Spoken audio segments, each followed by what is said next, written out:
అసలు ఫస్ట్ కూల్చుడు ఎందుకు, మళ్ళీ తర్వాత చేతులు గాలినాక ఆకులు పట్టుకున్నట్టు మళ్ళీ ఆడనే ఇందిరమ్మ ఇల్లు కట్టిస్తామని చెప్పుడు ఎందుకు? వాళ్ళు ఒక్కొక్కరు 10, 12, 18 లక్షలు పెట్టి కట్టుకున్నారు ఇండ్లు. ఇవాళ ఆ ఇండ్లు కూలగొట్టి ఇప్పుడు తీరా హంతకుడే సంతాపం చెప్పినట్టు ఇప్పుడు మళ్ళీ ఈ సిపాయిలే పోయి పట్టాలు ఇస్తారంట. ఎక్కడిస్తారు? అది అక్కడ ఇవ్వరంట. ఎందుకంటే ఆ రియల్ ఎస్టేట్ మాఫియాకి అడ్డం వస్తుంది కాబట్టి పక్కన ఎక్కడో ఇస్తాం, అది కూడా అందరికి ఇవ్వరంట.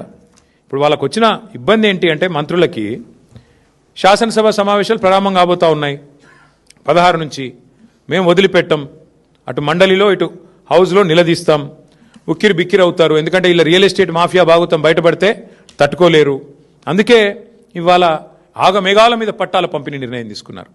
నేను ప్రభుత్వాన్ని ఒకటే చెప్తా ఉన్నా, రాష్ట్ర ముఖ్యమంత్రి కూడా ఒకటే చెప్తా ఉన్నా, వెలుగుమట్లలో ఏ నిర్ణయం అయితే మీరు తీసుకోక తప్పలేదో రాష్ట్ర వ్యాప్తంగా మీరు కూలగొట్టిన ప్రతి ఇల్లు ఆ ఇంటికి మళ్ళీ ఆ కూలిపోయిన వాళ్ళకి న్యాయం జరిగేదాకా, వాళ్ళకు పట్టాలు ఇచ్చేదాకా, వాళ్ళకి ఇండ్లు కట్టించేదాకా మేము వదిలిపెట్టాం. ఇది రాష్ట్ర వ్యాప్తంగా హైడ్రా కావచ్చు, మహబూబ్ నగర్లో దివ్యాంగుల కాలనీ కావచ్చు. ఎందుకంటే మీరు చెప్పారు మీ మేనిఫెస్టోలో, ఏం చెప్పారు మీరు?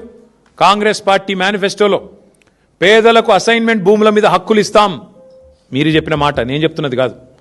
పేదలకి అసైన్మెంట్ భూముల మీద హక్కులు కల్పిస్తాం, యాజమాన్య హక్కులు కల్పిస్తామని చెప్పారు.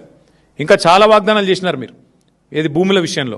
ఇవాళ అట్లాంటి మీరు భూ మాఫియా చేస్తూ ఇవాళ ఆగమేఘాల మీద మళ్ళీ ఇంకా ఈ దిక్కుమాల పని చేసిందే తప్పంటే తప్పుడు పని చేసి మళ్ళీ ఇంకా కవరింగ్ ఇస్తున్నారు.